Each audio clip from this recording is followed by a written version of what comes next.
And welcome to the Ian Stimson Show. I am Ian Stimson, and I don't know if you've heard, but I'm kind of a big deal. And I'm here with my co-host, Chuck Bailey. Hi, Chuck. It's gone to his head, Oscar. Yeah, whatever. So, and even though I've got bigger, better American friends now, I'm with my other co-host, Oscar Puente. Can you believe this guy? And he goes on one guest on one bigger show than us. Highly successful podcast. I'm not playing it this way. Play the fucking intro music.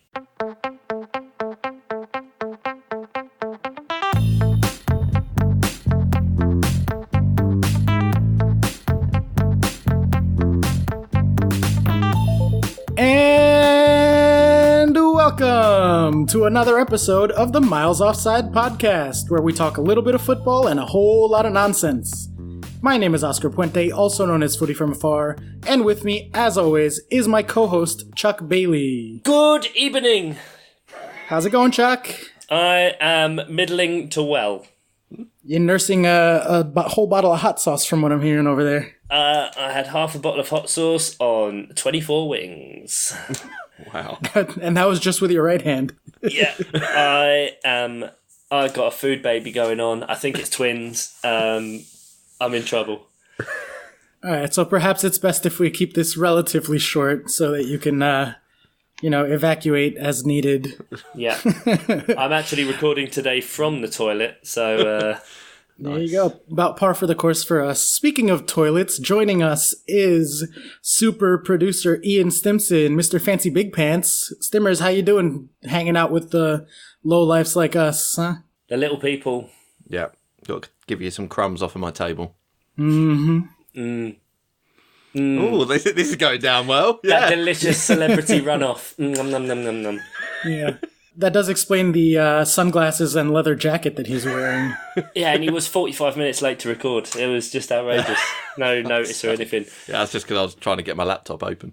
This is latter stages Phil Collins now. Really seeing the fame go to his head. All right, well, we are indeed the Miles Offside podcast. We are one American and two Brits, and we talk about the Premier League, at least theoretically, but most of the time it's just a lot of nonsense. Food, yep, lots of listener questions, stats, nerdy stuff. But if you are joining us for the first time, because we have seen some new listeners jumping aboard after Ian's excellent job featuring on the Always Cheating podcast. Always Offside. Yeah, that's the fusion. Always offside. Always Offside. That's us. Miles cheating. Yep. Yeah. Welcome to the party. And if you are a returning listener, then you already know what's in store. So, condolences. Sorry. Hi, Adam. Yeah, exactly. We are doing slightly different this week because it is the international break, so we're not going to go through any news, and there are no recent fixtures to talk about. But we did think that this would be a good time to dig into the bigger picture of what's going on in the league, talk about some trends we've seen, give out some early season awards. And then we have a ton of listener stuff, and frankly, that's the most fun around the international break, so we're going to get into all the listener stuff. But let's start off with our early season, quarter season. I would say 24%. Okay. There you go. Awards. Stimmers, why don't you tell the listeners what our award categories are going to be tonight? Yeah, so our categories for the season so far, the 24% awards apparently, is the most Burnley of the season so far, the least Burnley team of the season so far, the most likely to win the Prem as it stands, the most likely to get relegated, and the one team that has sparked the most joy in us. Oh, they're better than they ought to be. Burnley of the week. Excellent. Now, for our new listeners, we do give out a weekly award called the Burnley of the Week. It is a sort of phrase that I coined after listening to the Double Pivot podcast with Mike Goodman and Mike Cayley. They kind of, in the, analytics nerdy community, we have collectively been obsessed for a few years about how Burnley constantly overperform their numbers and just make models that are otherwise excellent statistical models look very bad because they just refuse to conform. They confound science. Yep, much to everyone's chagrin. So the Burnley of the week, or in this case, the Burnley of the season so far, is the team that has most overperformed and least deserves their position in the table? And let's throw it to Chuck first. Chuck, would you like to nominate a team for Burnley of the season? Liverpool. Okay. Straight in. Ian, what about you? I mean, it's hard to go for someone else. Arsenal. I mean, they are the traditional, sort of, other than Burnley, obviously, Arsenal. Arsenal are in third place and have not, I don't think, been the third best team in the league. I think that's pretty fair to say, but I'm going to go with Chuck as well. And we're giving the award to Liverpool for Burnleyest Burnley. Yay! You're an idiot. Why are you choosing Liverpool? I said it as a goof. I mean, they are first in the league. They are indeed first in the league, and they have not lost a game. Yeah. But they, I mean, just to go straight stats with it, because that's my, as is my want. They are overperforming more than any other team by 7.3 points compared to what you would expect statistically given their performances on an average season. So they should be being a very loaded term, about 16.7 points or 17-ish points, and they're actually on 24. So wildly overperforming their numbers. Big time. They are good, don't get me wrong. Obviously. Thank you. Don't think that's a very hot take. However, obviously defence looked ropey as hell at the start of the year. I mean, there was the game against Norwich that opened the season, I think. Was it Norwich? It was, yeah. Yeah. Friday night football. Oh, fucking hell. What a load of shit. And yeah, they looked ropey. And they have done the whole time. And obviously now Alisson is supposedly back for the next fixture, which is against Man United. They've just lost their goalkeeper, funnily enough, so that's hilarious, but we'll come on to that later. And so they just, even though they've just kind of scraped by in a lot of games, and the fact that, yeah, as Oscar said before, they've overperformed by 7.3 points after 8 games. Like, that's huge. That is a massive, massive swing. Yeah, and I think that they have been obviously one of the 2 best teams in the league. That's pretty fair to say. But I don't think that they are anywhere near worth an 8-0-0 record. And like you said, they've barely squeaked by on quite a few occasions. And they've really gotten more, I think, value out of their goals than any other team. And I think City have been the better team on average, at least looking at their underlying performances. Just the more recent sort of struggles ever since their defense has been injured has kind of tainted that a little bit for them. But to me, City are still clearly the strongest team in the country. And it's not even particularly close, even if Liverpool have the points and have the wins. So that's kind of why I went for them. But to make the case for Arsenal, because Ian did nominate them as well, I think they're a very strong contender, easily could have given it to them because they are currently in third. Well, yes, they are garbage. They're currently in third place on 15 points, but you would expect on average, given their underlying statistical performances, to be on 11 points. And much more dramatically, they are expected to be 10th in the table on expected points, not third. So that is quite a good overperformance from them, which is pretty absurd. So now, see, I'm not particularly basing my Arsenal pick on much other than traditionally every week they seem to have been in our conversation for Burnley of the week. And just eye test wise, like when you watch Arsenal, they're fucking hilarious. So, well, we said enough times last year, didn't we, that they were overperforming every week? Yeah, this is not a sort of new thing, Arsenal overperforming their numbers. And the fact that I've watched them a few times this season and thought they're a bit of a joke and this is a bit shocking, and yet they're third. I haven't drilled down into any numbers. I've just looked at, the odd game and gone, geez, and they're still third. And what did you just say, Oscar? 10th they should be? Well, should being a loaded word, but yeah. On average, you would expect 10th, yeah. Okay, so the expected points table has them at 10th. I mean, I think they're a pretty good case, aren't they, for Burnley of the season so far? I mean, awful. Yeah, they're overperforming big time. And yeah, it's like we kind of touched on last week, that it does seem weird that they have been like that, but they're 1 point behind City, and it's also congested and close. I mean, they're not. There's another team in between Liverpool and Arsenal that have overperformed, and that's West Ham. They're up in 8th. Yeah, and the expected table has them at 18th. 18th. Yeah. Really? So Yeah. So what is it with them though? Because when I've spoken about their attack looking good this season and stuff like that, so have I totally misread the situation there? no, their attack has been pretty much on what you would expect. They're on 11.5 XG and scored 11. Right. It's very much their defense. They've only conceded 11, but again, on average, statistically, they should be or would be around 16.1. 16, yeah. Gotcha. So significantly overperforming their defensive numbers. So yeah, you're right. They do have a good attack.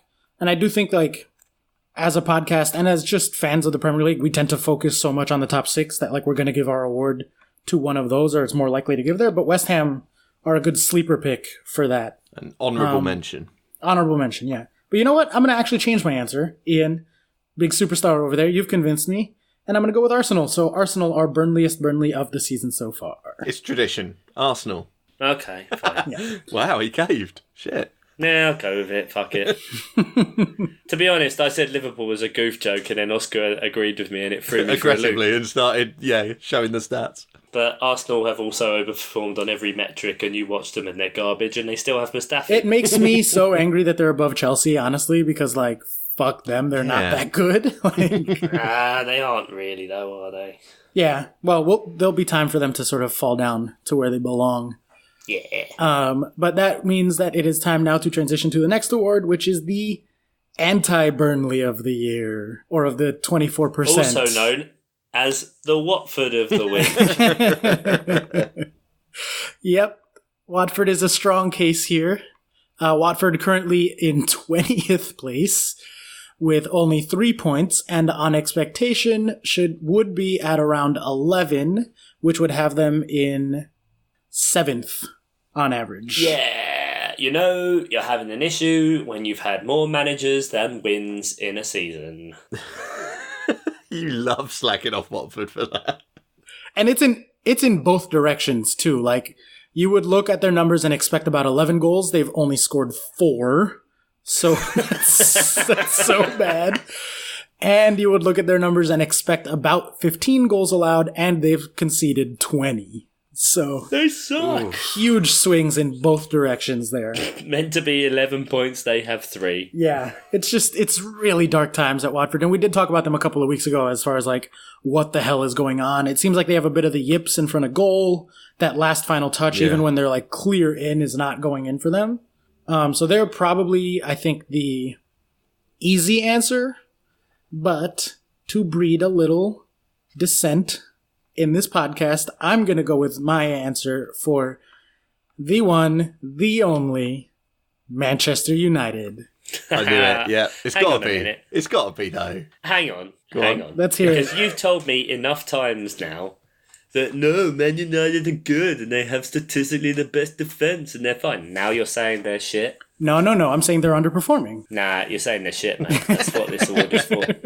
I'm pretty sure you're saying they're shit. It's the anti-Burnley. It's like you don't achieve anything. Like Yeah, they're in 12th place right now. That's what's happening. That is exactly what's happening. They cannot buy a win to save their fucking lives, and their performances haven't been that bad. Like, they're conceding ridiculous goals from distance or crazy angles, really low percentage shots, like that one a couple of weeks ago that went through about 7 defenders' legs and just slowly trickled into the corner, and it wasn't even particularly well hit. But they haven't scored goals either. No, their attack has been woeful, genuinely woeful, although they've scored 9 but generated 12 XG, so sort of underperforming there. But it's really, really their defensive numbers. Like, they are, by every metric other than actual goals scored and, like, the real things that have happened, right? Real life things. Real life. Everything apart from reality, Yeah, basically. exactly. Yeah. Everything apart from reality.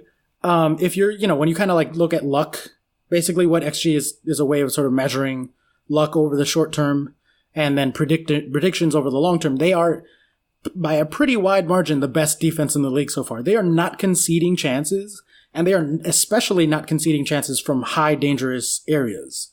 And so they, on average, would be at 7 points more than they are on. They are on 9, and you would expect them to be at 16. And that is genuinely the defense. Like, they have had a fantastic defense. I think you can pretty much point to Wan-Bissaka and Maguire coming in and sort of really fixing the problems that they had last year, because it's huge upgrades on both of those positions. And I do think that over the course of the season, like, we're going to see them approach the expected numbers with their real numbers. Like, I think that will show after a few more weeks, after a few more months, maybe. And they get rid of their manager. They get rid of their manager, who I'm surprised is still there. I didn't think he'd make it to the other side of the international break. Yeah, I think I don't know if it's just a saving face thing now. I mean, God. But the defensive situation and the letting in of low percentage XG goals, that's not going to get better with De Gea out, is it? No. Who's their backup keeper? Isn't it Romero? Is he still there? Huh. Yeah, I think so. I mean, he's a decent backup, to be fair, but you just don't want to, at a time when you're in 12th, the league table's starting to shake out now, like 8 games in, you can start to sort of take the league table a bit more seriously now. That is not when you want to lose your first choice goal. No, not at all. But it's not the De Gea of old. Like, we talked last year about how they had, I think they overperformed their numbers by like 20, right? Yeah. Something along those lines a couple of years ago. And we pointed very directly to De Gea as the reason for that. There was a lot of... Yeah, hugely. A lot of really advanced keeper metrics that showed that his like shot stopping was at such a high level that it was really a huge contribution to those extra points. And this year, the fact that they're underperforming, and specifically defensively, to me is like really a warning sign that he might be having a bit of a Neuer situation where he's like getting old or losing a step here and there. So I don't know that him being out is necessarily going to be a huge problem for them, because he already was not like getting them to the level you would expect. And a lot of times when you're over or underperforming XGA, you do look at the keeper for that. The latest reports are that De Gea is going to be out for 2 months. Ooh, and that's a lot of games. That is a lot of games. Yeah, it's a busy time of year. They're about to have 7 games in 2 weeks. Oh. They've got Liverpool at home, then they go away to Partizan Belgrade, then they've got Norwich away, then Chelsea away in the League Cup, then Bournemouth away, then at home to Partizan, and then they've got Brighton at home. Yeah, and getting us in the League Cup at this point is basically the same as getting us in the league, because we're just running out the kids anyway. Yeah. I would say this, Ian. I'd be significantly more concerned if it was Wan-Bissaka or Maguire who was injured than De Gea. I don't think De Gea has been particularly elite this year, so it's less of a concern than it would have been 2 years ago, let's say. No, definitely not to the fact that, I think 2 years ago, was it like 12 to 15 goals they overperformed, like the defence overperformed by, I think, for the season? Like, it was a big margin. Silly, yeah. It was an insane amount. Yeah. And he had like the most saves in the Premier League, apart from like Fabianski or something. And Fabianski played for Swansea, for fuck's sake. Like, which again just showed A, how crap their defence was, and B, how good of a keeper he could be. Yeah, and it's a radical change from having to rely on him maybe to that's what do it is. miracles. Maybe it's the XG catching up and averaging out over multiple seasons. So maybe they won't go back to 0 in this season because they've had their overperformance. That's not how numbers work, but sure. That is how numbers work. That is exactly what not regression to the mean means. But no, it just depends on what time frame you put on it. Sure. Let's go with that. Man, it's like when you hit, black 5 times in a row, clearly red is coming out next, right? Like that's what that means? No. Always bet on black. Just always. Wesley Snipes told me so, I make it so. Words to live by. Innit? Some motherfuckers are always trying to ice skate uphill. Motherfucker, you out your goddamn mind. All right, Ian, what's the next category? Just because you put a baby in an oven doesn't make it a biscuit. Oh, God, what is that from? I think that's from White Men Can't Jump, but I don't think it's put a baby in the oven. I better fact check that before I put this out. I don't like that one. Maybe just cut that. Our next category is who is most likely to win the Premier League? Now, this is a really interesting question, and one that I think is significantly harder to answer. So I'm just stalling so that Chuck can give his answer, and then I'll go off of that. Head says Liverpool, heart says Man City. I just think at this point, Man City's defence isn't going to be sorted anytime soon. Oh, ho, ho. Look how fucking people have come around on that. Mr. negating me for 3 weeks about how we should be concerned about City's defense, and you're like, nah, it's fine.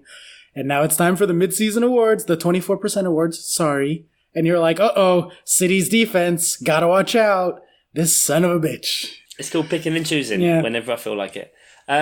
No, because they'll still score loads of goals, but Otamendi sucks. Yes, he does. He really does. Really sucks, and should have been replaced years ago. In fairness to them, he was replaced. It's just that he's like 5th down the list, but that's how far they've fallen with injuries.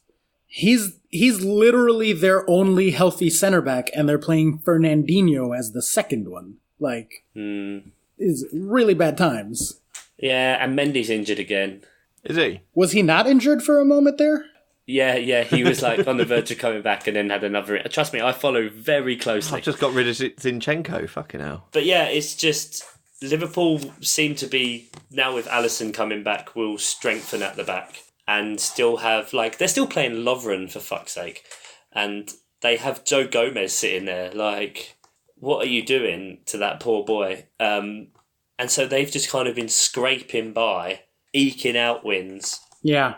And so that's why the fact that they've overperformed their stats so much is also crazy because they're just winning games 1-0. I don't know. It just doesn't seem like those two things should really add up. Yeah, and that's what Ian was saying last week, that if they've overperformed so far and now all of a sudden they're actually going to get good, then that overperformance matters less, right? Because they basically built themselves a cushion, and then from there they can take it. It's almost like going into the season with a 8-point head start.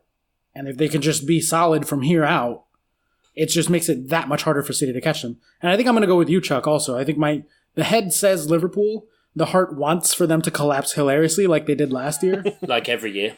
Yeah, maybe come in with the second most points of all time and come in second in the league. How great would that be? So would that be the second most points of all time or the second most points of all time? So they don't even beat their score last season. They lose to it by 1 point. So they're lose to themselves. Yeah.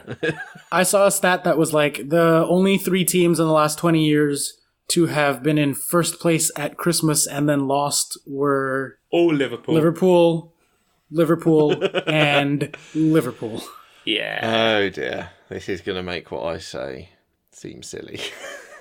I really do hope it's City, but I think probably that 8-point head start is too much to sort of... After 8 games as well. I mean, they still... I still stand by what I said earlier in the season, that obviously they've still got to play each other twice. So effectively, City could make that a 2-point cushion right there. Yep, they could. But I'm saying Liverpool. I'm just not willing to bet against any team that has won their first 8 games on the bounce and hasn't yet hit their stride, has had a substitute keeper. I'm not willing to bet against them. So I'm saying... And also, I think if Man City looked amazing, but just had the odds, the odd City goal go against them or whatever, but they haven't. For every reason both of you were saying there about the defence. So I'm just not willing to bet against Liverpool. I think, for me, I'm willing to put my head above the parapet and say Liverpool to win the Premier League. And it's not even that they've won the first 8 games. They're on an 18-game stretch now of wins, exactly. I think. And so nearly at Pep's Premier League record. Yeah. Or the European record, in fact, that is. Is it? Yeah, he equalled his Bayern Munich record. Blimey. And that record had held for a while there, and then we broke it, and then fucking... Chelsea's Conte broke it with, I think, 14 wins or something. And then fucking... Pep broke it the year after, and then now it's about to get broken by Liverpool again. It's what is going on with that recently? It's insane. But I do think it's as much the trajectory of both of those teams as it is where they're at right now. Because it's not only, again, like we said, an 8-point cushion, but Liverpool are getting better, and City look like they're getting worse. And so I wouldn't be surprised if that 8 points is 12 or even 15 by Christmas. Because that's about when the City Defenders are going to be back, around the end of November, around beginning of December. And so, like, by then, that could potentially be a really scary big gap. Truths. All right, what's the next award? Our next award is the one no one wants, most likely to get relegated. I mean, do we need to just say Watford, or is it just implied? Are you going Watford here? Like, genuinely? Yes. Okay. Just betting on the bad form being enough to, like, keep him down? Yeah, and they don't know how to fix broken things. Fair enough. And they are very much a broken thing right now. Many broken. Many. All right. Well, I'm going to go for the obvious one. Newcastle. They're shit. They're just shit. They're the worst team by every possible metric. They have scored 5 goals, and they are perfectly performing their XG. Dearie me. Yeah. Exactly. So, no good. Well, this is good then, because I'm going with a different team. Oh. So we got a bottom 3. Yeah, yeah, exactly. We'll have our 3. I'm going for Norwich. I think their defence has looked, and admittedly they've had injury problems, but their defence has looked absolutely woeful. And if you're letting in 5 at home when you're playing Aston Villa, I think you've got real problems. And they are going to be relying on their attack to score way more than they are doing at the minute. And even if Pookie gets back on the party bus, I just don't think their defence is strong enough to save them. So I can't see Norwich surviving. I hope they do, because they're sort of.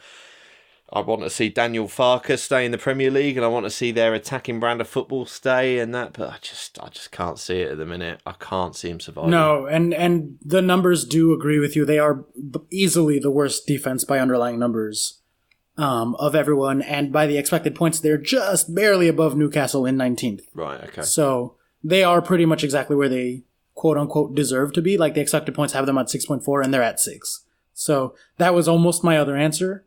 What they need is a triple captainship, but in real life. Because if Pookie's goals could count for 3, then I think they'd be all right. Brilliant. What a But that doesn't exist. So. Wow. That's what it's come to, eh? Ian's going to fuck off to another proper pod again. If they'll have them, please. They always come crawling back, Chuck. They always come crawling back. It's like being home. All right. What's the next? I think the last one, right? Yeah, the last one is... I've not thought about this one too much, actually. I might have to do this on the fly. But the team that has sparked the most joy in us. This answer could go so many ways. I'm also very torn on to what to say here. Okay, so I'll take one of your inevitable answers. I'm going to say Man United, because it's great seeing them so shit. It's amazing. It genuinely fills me with so much joy. And all the Man United fans that had all those years under Alex Ferguson, they're like, oh, we deserve this, and blah, blah, blah. It's like, fuck off. You don't deserve shit. And now you're in 12th. Yeah. Although from the, like, excessively nerdy stats perspective, like, that they're underperforming so badly takes away some of that joy, because I'm like, they're Burnleying a bit, or anti-Burnleying a bit, or whichever one it is. I'm getting confused at this point. Whichever. One of the two. I just want the numbers to be what the numbers are supposed to be, so that's kind of annoying, but yeah, it's really fucking great to watch them, like, struggle so much, and, like, watch their fans be sad. But that actually wasn't one of the answers I was considering. But I'm curious to see what Ian says before I go. I think I will go for Crystal Palace. Because... What?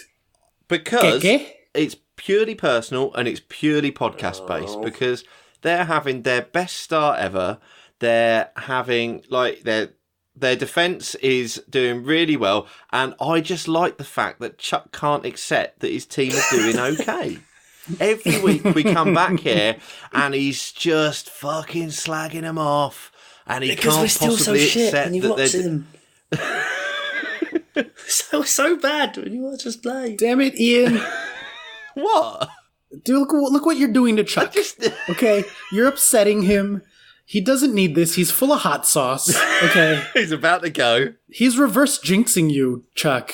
Can you believe this? I know he is, and he's a bastard because I did it with Peterborough and they started playing well. I'm not reverse jinxing you. This is Crystal Palace traditionally grow into a season, and you're in 6th. For fuck's sake, enjoy it. I mean, really, I know that you haven't got any strikers. Yeah, but I mean level on points with Chelsea. Yeah, I can't believe you didn't go for Chelsea, you know. Listening to you talk about Chelsea on Always Cheating and being like, oh, I'm getting caught up in the fever, getting caught up in the excitement. We've been, genuinely a really exciting team. Like, just young English kids going out scoring a ton of goals. Oi, what do you want? Oi, America. It's not your answer. All right, it's Ian's answer. Ian wants to say how great my team is. He can say how great my team is. I'm just saying, if he was going to go for one of the two teams, I would not have guessed it would be Palace. But okay, so inevitably you're going to go with Chelsea. Well, I mean, that's the obvious, easy answer for me. Everybody knows, everyone who's listened all season knows how excited I am. What a fun time it is to be a Chelsea fan right now. With all the young kids doing it, coming through the academy. Callum just came back. Ruben is about to come back. All that sort of good stuff. But I feel like that would be kind of boring. Everybody expects that. So I'm going to go with the other team that I think you were thinking about, Chuck, which is Tottenham Hotspur. Yeah, fucking Tottenham. Just, I mean, obviously their performances on the pitch have been hilariously bad. They are currently in 9th place, which is pretty much exactly where the expected table has them. So they're fully deserved. Yeah, their expected points are 10.83, so they can't even say it's... No, and their actual points are 11, so it's pretty much exactly spot on. But more than that, just watching them implode and all the media stories coming out and the players having black eyes and somebody sleeping with somebody else. I mean, if the Colleen Rooney thing hadn't happened... Yeah, if it wasn't like for Wagatha Christie last week, clearly the most enjoyable outside of football story this year has been all the drama behind the scenes at Spurs. So for that reason, it sparks much joy. Are we trying to say that Wagatha Christie is a smokescreen that has been deployed by Maurizio Pochettino using Rebecca Vardy as a proxy in order to take the heat off of the Tottenham Hotspur team? He's the one that hacked the account. Is that what you guys are saying right now? I really hope so. God, I want more levels. I want more levels to this story. I want it just to be layer upon layer upon layer, like some big delicious bastard cake, and you just num num num num num num num. Yeah. One of our listeners who is more talented than the three of us, please Photoshop Mauricio Pochettino sitting at a computer with a old-timey burglar mask, like the Hamburglar, and then on the screen, Rebecca Vardy's Twitter, or Instagram, whichever fucking one it was. Who cares? Yeah. Who cares? Something that the kids play with and nowadays. Just cackling to himself, being like, this'll get the heat off us. Yep, so for that reason, I'm going Tottenham. Do we want to each vote for one of the other two's answer and land a consensus? Yeah, so of the two that you guys said, I'm gonna vote for Chuck's. Chuck, of the two of ours, which one do you vote for? Gonna vote for... See, I don't... Oh, it's so difficult. Tricky one for Chuck. Because I've built an image for myself, and if I admit that I enjoy my own team, it doesn't fucking work. No, I've got... Okay, yeah, Ian's right. I should stop being so negative and should enjoy the fact that even though we're overperforming by 4 points, my team's in 6th. It's 8 games. Touch me. Europa League, here we come. European Tour. We too can swat racists across Europe. Yes. Just kick them in the nuts. Kick them straight in their Nazi saluting faces. Palace it is then. Palace is the team that has sparked the most joy. Even though every week when Chuck starts talking about Palace, it inevitably spirals. Audible sigh.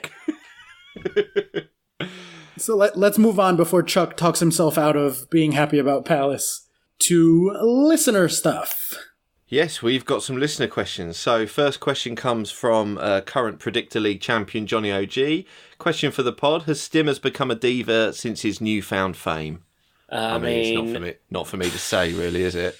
No, I mean, his rider is 57 pages long. Yep. He will only have green M&Ms, specifically the ones with the caramel centre. And he made me sort them, and I'm fucking colorblind, so that took forever.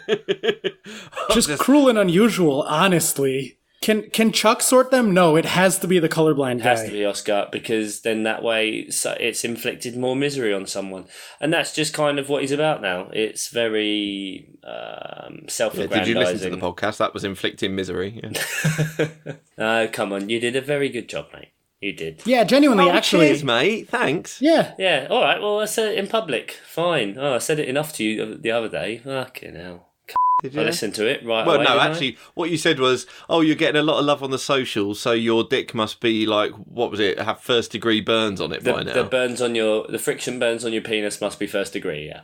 Yeah. Well, I mean, that's as much as I ever get from you, Chuck, so it was beautiful. I mean, you were probably wanking furiously over it. I haven't stopped. He got a bit of those pills that they were advertising.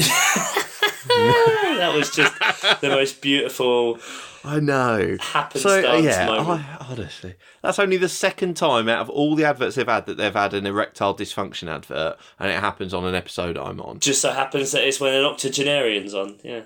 Yeah. Was the other advert for Rogaine or Wigs or anything like that? Don't know. Phil Collins Drum Academy. Would joy. Right, so let's get back to what we know, which is questions from Dave. Dave Matteo, he's a long-time listener, and he's always good for a question. Although if any of our new listeners want to get involved, please do. We're on Twitter as Miles Offside Pod. You can email us, milesoffsidepod@gmail.com. We're on Instagram as Miles Offside Pod. We welcome all newcomers with any questions, and as you can see, it doesn't have to be football. Yeah, ask us literally about anything and we'll try to answer it. But no racists. No, we're not big on that. No. We've always been anti-racist. Let's make that clear. Yeah. A bit of a controversial stance, I know, but Oh, crazy. Yeah. Yeah, but Crazy. If you're a sometimes- Bulgarian journalist, it's definitely a weird stance. Yeah, or the Bulgarian head of football. Or a Bulgarian goalkeeper. did you guys see that the Prime Minister ordered like a raid on their offices? Yeah, that guy got, not the Prime Minister, but the football president, he got deposed. There was a coup. How could you sort of like keep denying it when your Prime Minister, President of your country is going, no, seriously, you need to fuck off. Seriously, just, yeah. Just like unbelievable. Just get in the bin, you prick. Yeah, exactly. Anyway, Dave Matteo says, what is your favourite piece of clothing that you own and why? Is it comfortable, lucky, etc.? I mean, how long have we got to talk about socks? Oh, of course, the running trope. Do I need to put the sock jingle in? Yeah. It's been a while. I haven't done that for weeks. Okay, let's play the sock jingle. For our new listeners that are very confused, it's just as weird as you think. We're kind of obsessed with socks, and we talk about it sometimes for no reason at all. Just turns out that all three of us weirdly like socks, and we discovered that on air a long time ago. Totally by coincidence. We got like 4 episodes worth of material out of that one. Yeah, pretty much. And our top Patreon level, which if you do want to subscribe, it's patreon.com/milesoffside, is the Sock It To Me level, where for only the low price of $30 a month, Chuck will personally cater I believe 30 pairs, right? A fresh pair every day. A month's supply. A month's supply of socks. Brand new, wonderful, hand-picked socks. And I'll get them delivered anywhere in the world. Nice socks as well. If you want socks in February, because it's 30 pairs, more than a month's supply, a month and 2 days. Unless it's a leap year, month and 1 day. Still good. Next year is a leap year, yes. Maths. So, I mean, yeah. Give us money. December, Let me buy you though, socks. fuck off. You got to find that one extra day on your own. Yeah, and the whole reason I started this podcast is because I just want to buy people socks. So, guys, help me realise my dream.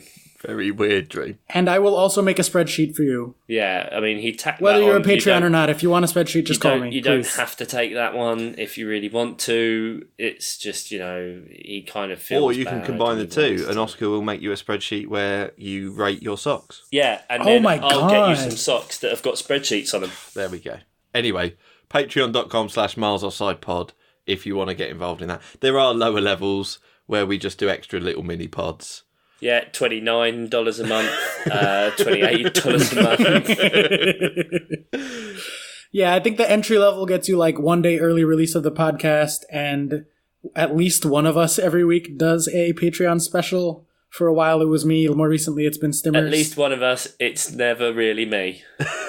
Well, your newborn child just turned 1 yesterday, so it's been a busy year. And you've got a new job. I mean, you'll get your time back, and when you do, I'm sure it will get ranty. Yeah, I'll figure out something to talk about. For now, I'm just dropping the odd FPL one when I can be bothered, which if you heard the Always Cheating one, you might not want to subscribe to, but whatever. And at some point, will get back to doing weekly nerdy updates on all the things going on in the nerd world. Mm-hmm. Especially as we approach Star Wars season, and I think there's supposed to be a trailer.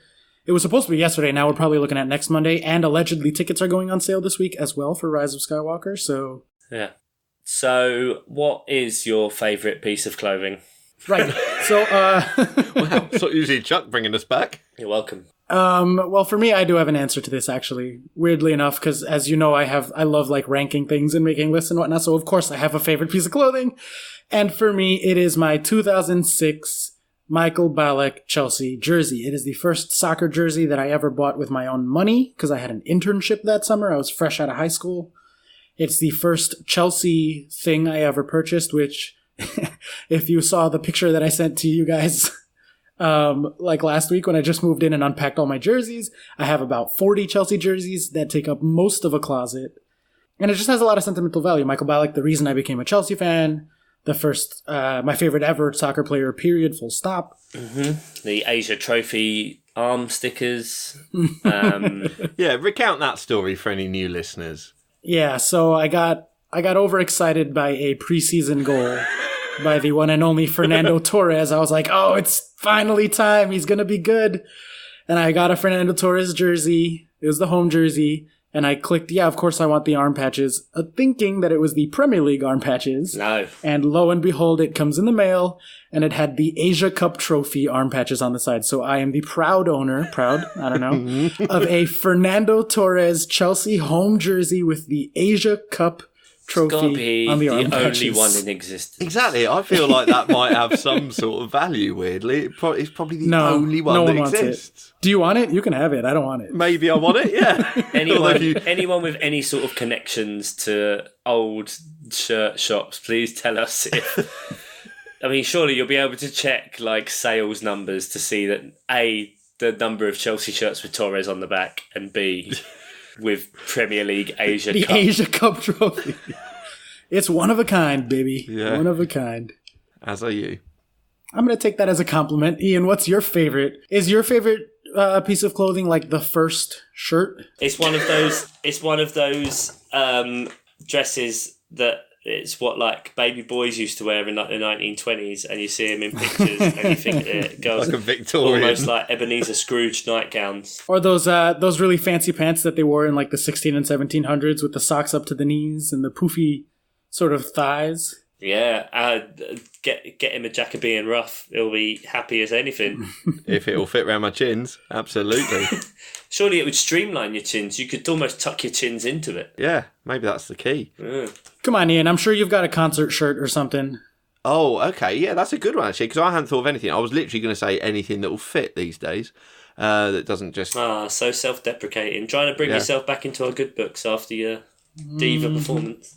Desperately. Fake humility will get you nowhere. But cash bribery will get you everywhere. So will it? Good. Bear that in mind, mate. Come on, give us a humble brag. What's the cool concert that you got a t-shirt from that you want to tell us all about? No. So, like, I've got a hoodie from Reading Festival 2000, and it was the first festival I went to. I was 16, and it's like the first day I went to see Limp Bizkit. Oh yeah, we were talking about that. I did it all for the hoodie. The hoodie. Oasis headlined that night on the Friday, that first day. So, and are you appropriately obsessed with Oasis for a man of your age and location? You have no idea how obsessed with Oasis. I haven't brought Oasis up, but I taught myself to play guitar with Oasis chord books. I definitely. Anyway, here's Wonderwall. Yeah. I definitely maybe was my first album when I was 10. Yeah, I'm ridiculous Oasis fan. I kind of assumed that about you, and I'm glad that it's true, because, like, it very much fits. Fully into that stereotype. Yeah, absolutely. Yeah. So yeah, I've still got that hoodie. A dodgy. I don't even think it's an official one. I think when you could buy hoodies from outside for like a tenner. So yeah, that one. That's a great one. Yeah, I love that hoodie just because it takes me straight back to being at a festival I should not have been at 16 years old. Jesus, what were my parents thinking? I went to Reading Festival when I was 15. Did you? Yeah. Oh, I went to Reading Festival when I was 5. Where's Reading? Where's Reading, Oscar? In England. No, Good. Well done. Past the first barrier. South of England. Maybe. Well, if you're splitting it into north and south, yes. Yes. Central-ish south. I'm going to go east of London by about an hour's drive. Oh, you cocked it. Damn it. Damn it. I do want to go to the Reading Festival though someday. I want to go to a bunch of festivals. No, I was Don't. about to say Reading's the best, and Chuck's going, nope. Awful, awful. It's no Glasgow. It's not. No, don't go to that I've never either. done Glastonbury. It's an absolute horrible hole in my life that I've never done Glastonbury. I want to go to Isle of Wight also. That's supposed to be a cool one. Wow. Right? Have you guys been to Isle of Wight? I mean, I've seen it. I know how backwards the people that live on it are. I was going to say, I'm not taking a ferry anywhere. Fuck off. Okay. Can't be bothered with that. All right, Chuck, what's your hipster answer for this? Is it some like... First of all, don't like festivals. Hipster. So it's not Check. something from that. festivals are too popular, too cool? I used to have loads of like sentimental T-shirts and shit like that I had for years, but then Like what? I just kept moving house and culled them specifically from my clothes. So it's been so long now, I can't Like even remember. what sentimental T-shirts? I don't know, just shit T-shirts I'd had for ages. Oh, right, just... Okay, Yeah. fine. Not really that good of a story. I do own upwards of 60 pairs of socks. Right.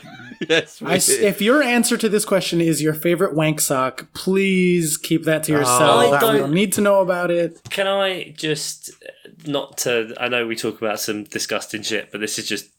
I mean, what I don't know. Why would you ever wank into a sock? I think we've done Yeah, this, we've had this conversation like 3 different times. Have we? I think so. I mean, and it's always awful. I still just don't feel like we ever got a decent resolution on it. So, kids, if you're listening, don't ruin your socks. Because one day, what's going to happen is you're going to forget which sock you're going to put it on. Oh, God. Yeah. I'm sorry, everyone. Right. Yeah. What do you mean you're sorry, everyone? You should be just... There's only people that will affect are the people that wank in their socks, and you shouldn't feel sorry for them. And that's just the kind of content you can get here on Miles Offside, week in and week out. Yeah, imagine what we keep behind the paywall. Not worse stuff. Jesus. I don't know. I like mixing and matching my socks. 60 pairs of socks is an impressive number. 60 I mean, pairs of socks. That seems Yeah. insane. There's about 33 pairs of just generic black ones, and I still do not ever wear matching socks on any day. Jesus Christ. You're an absolute monster. Yeah, that's really upsetting. Are most of these sort of like thin but good quality cotton socks, or are we talking sort of quite thick? It's a mismatch. Some quite thick ones, Yeah. like for your winter, like your solid cotton ones, are good. Others, just sturdy, workmanlike. Workman socks. James Milner of socks. Yeah. The Ian Stimpson's penis of socks. All right, come on, don't be coarse. Did you ever post that conversation to the Yes, it went to on. the It went on socials? Twitter. Yeah. It went viral, yeah, just like his penis. Come on, And come on. some of them are novelty purchases that you just go past. So I've got some that you put them together and it's a hot dog or like some that's fries or donuts. Lots of food base. I've got the socks I've got on right now have T-Rex on them. Of course I do. The animal, not the band. Either fine though. Either one would be fine. Mark Bolan or a Tyrannosaurus, absolutely fine. Yep. or Mark Bolan in one of those Tyrannosaurus costumes? Even better. Yeah. You'd have to be able to see his face though, because otherwise, like, you could just lie, couldn't you? But no, I don't really have. I don't have any clothes. That explains why you're always recording naked. I have a lot of Palace shirts. Similar to Oscar, I've pretty much bought the Palace home and away shirt for the last 6-7 years. Oh, really? Okay. Yeah, and like other people have bought me them. I have some with numbers on the back, some without. I had my daughter's first kit. Maybe that's probably the best thing. I bought the first kit I bought my daughter before she was born. And now she's 1 fucking year old. You're a relatively, 1 year old, so you're a relatively new father. I mean, all of the shoulders of your clothes smell of baby sick anyway, so... Yeah. Awful. Yeah, it never comes out. Awful Although business. that was the case before you had a kid, weirdly. But, No, that was my trousers and that was my sick. okay. And Dave Matteo would like to finish us off, as it were, with... No, I bet he would. Hey. Hey-oh. With, if VR games got to a level where they were a near real experience, what would be your dream game? Porn? No. That already exists. Haven't done that. Yeah. I have a VR headset, but I have not tried that. Yeah. I've got one of those shitty VR headsets that you can put your phone into. Oh, okay. Isn't that just a frame? Yeah, pretty much. Yeah, it is. Someone sold you in a cardboard box for $500. Well, you can get Google Cardboard. That's even what it's called. But anyway. What an exceptional piece of branding that is. But anyway, I imagine that's a depressing experience and one I'll report on if I ever do it. Yeah. But that'll be behind the Patreon paywall, so. Have you gotten a chance to play Beat Saber with your little mini VR headset? No, because like I say, this is literally something you can just put your phone into. I mean, like... Okay. It doesn't have, like, controllers or anything? No. I mean, I've done VR once. It was on a theme park ride at Thorpe Park theme park, which is in Staines in West London. And it's like a Derren Brown themed psycho thing where it's like a kind of a horror thriller experience, and there's bits of like, you're not supposed to tell people, but I don't care. It's fine. Spoiler alert. Spoiler alert, it's shit. And so you get onto like this tube train, and when you sit on the tube train, you put on like the VR headset, and like things happen, and there's noises and crashes, and I thought it was all right, but that was like my first experience of VR as well, so I've never really had the chance to interact or do games. Oscar, you've mentioned like Beat Saber, and that's pretty cool, isn't it? Yeah, like... Beat Saber is definitely my favorite VR. I have a PSVR, so it's part of like a PlayStation integrated or whatever. And definitely my favorite game is Beat Saber. It's essentially like, you remember old Dance Dance Revolution games or even Guitar Hero, where like the stuff is coming towards you along the screen on a track and you have to hit it to the beat of the music? It's that, except instead of like a little plastic guitar controller, you're holding 2 lightsabers. So like, as a drummer and an insanely Star Wars fan, You were about to say a ninja then, weren't you? But you checked yourself. As a ninja. Unless you gave away your identity. Exactly. But yeah, as a massive nerd with like not 1 but 2 Star Wars tattoos and also a drummer, Beat Saber is like literally designed for me. And it's fucking amazing. And I'm probably just going to go play as soon as we're done recording. But one game that I wish there was a better version of in VR that on several occasions I'd be like, God damn it, why doesn't this exist? I want this. Is like a really good fighter pilot game. I knew you'd say, a flight sim or something would be but like great. A really, really good one. Like there's one level on the most recent Ace Combat game that has VR compatibility, but it's mostly just flying around and you get to shoot down like one plane.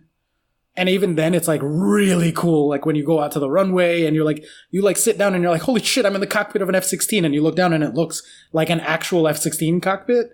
Which one of my other things for new listeners is that I'm obsessed with fighter planes.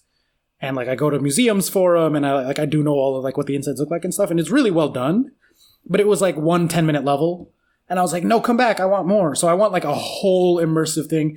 Maybe even, let's just say, like an X-Wing game where I'm a fighter pilot, but also in Star Wars. And like But now they I'm did it's not VR, but they had the Star Wars battle pod that was in like the arcades where you open the door and sit in, and the screen is so big it covers like your entire periphery, basically. So it's kind of as not disorienting, but as involved as something like that. But I think Dave is saying like perfected VR where you're like actually feel like you're literally there. What game would you want to play if that existed.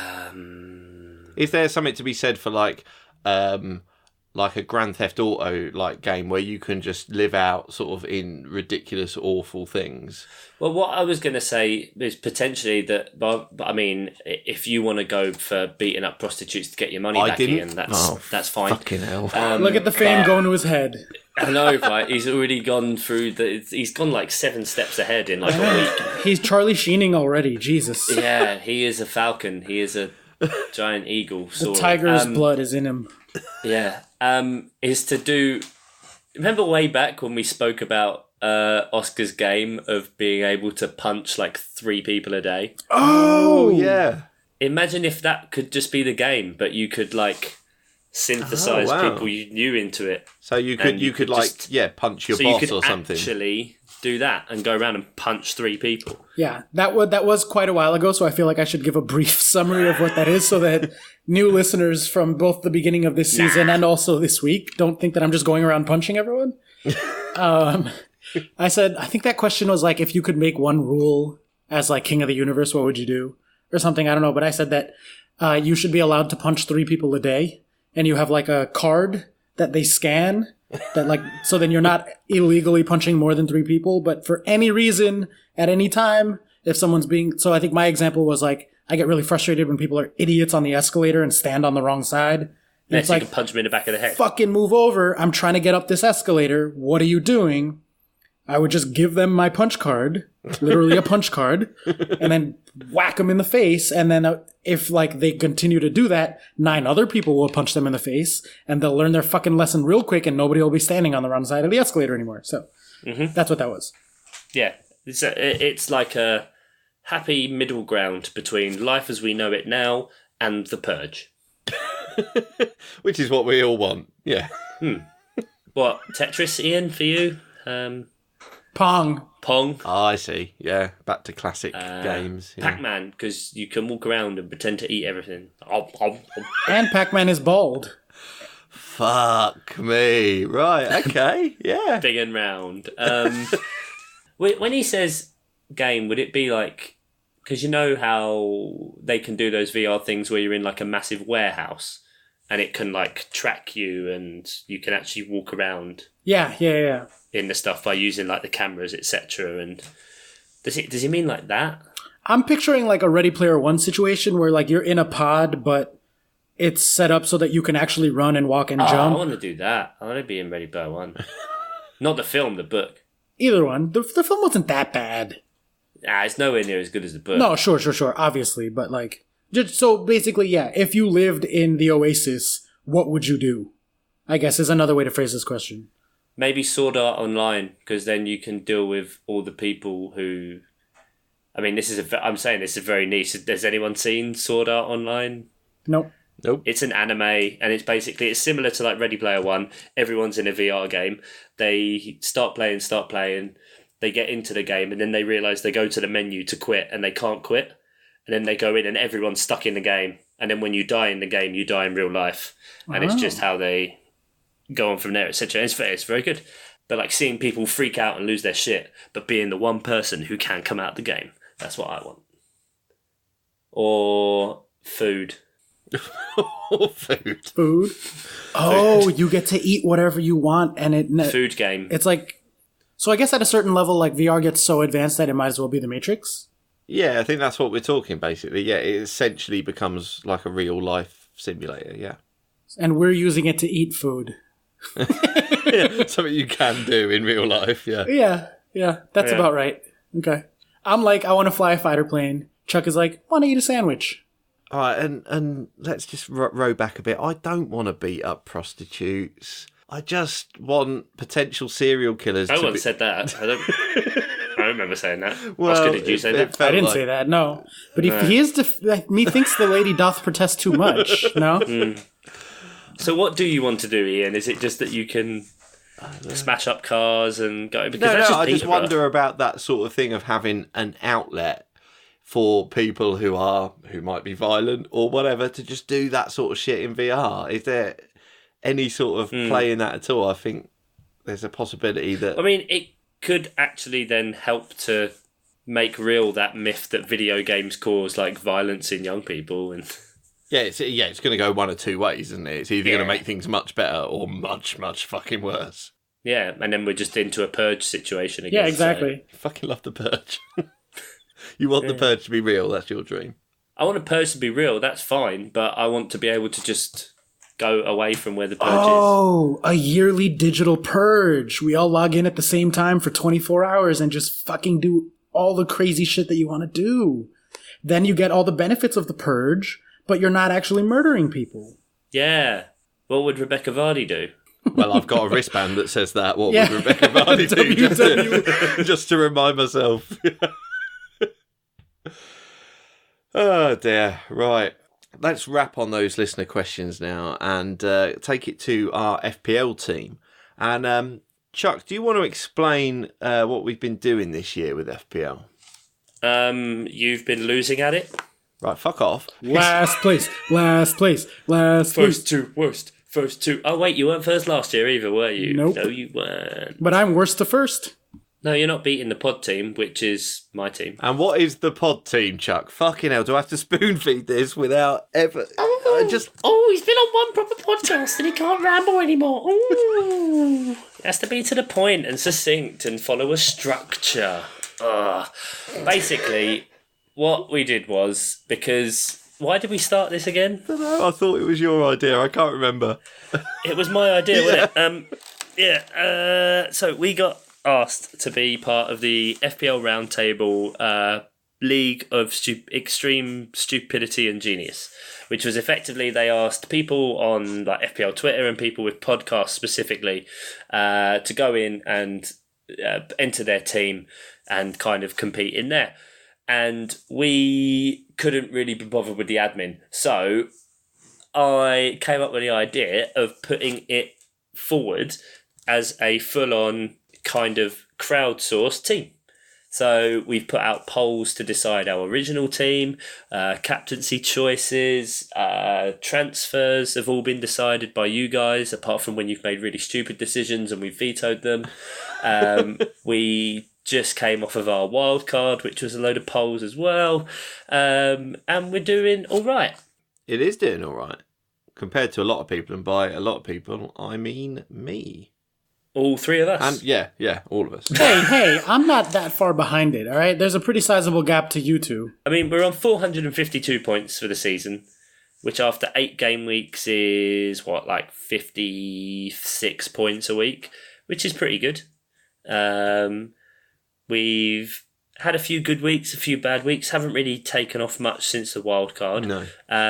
But currently we are... Oh, wow, I only just saw this. We are third in the Extremes of Stupidity and Genius League. Yeah, we've done really well in that league.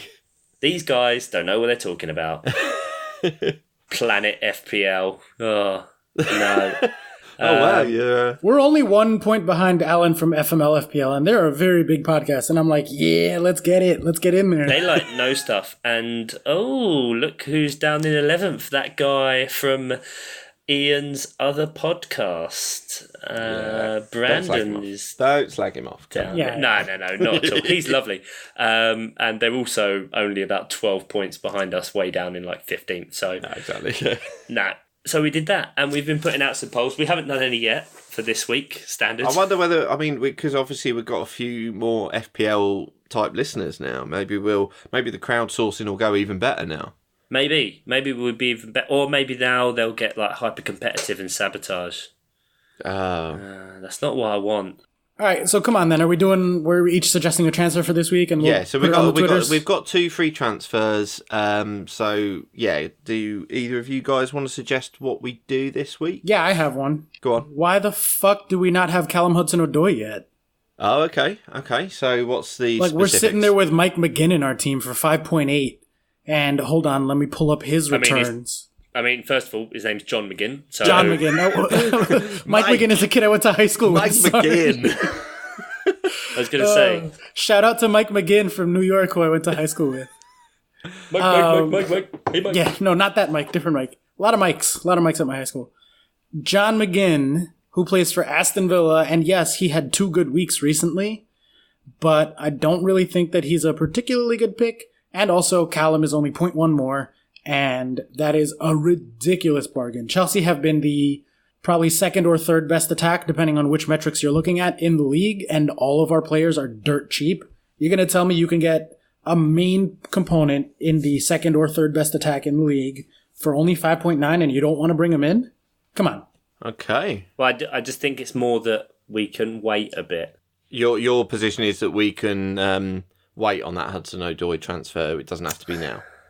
I just think if we wait, he's gonna hit some price rises very soon. When people realize how cheap he is and how good he is, I would not be surprised if he's hitting like 6.2, 6.4 within the next 2 or 3 game weeks. Okay. Chuck, you got any suggestions? Well, this team's kind of in a similar position to my own team and what I've kind of been stuck on and I've got 2 free transfers as well, and I just can't justify anything that's like a periphery.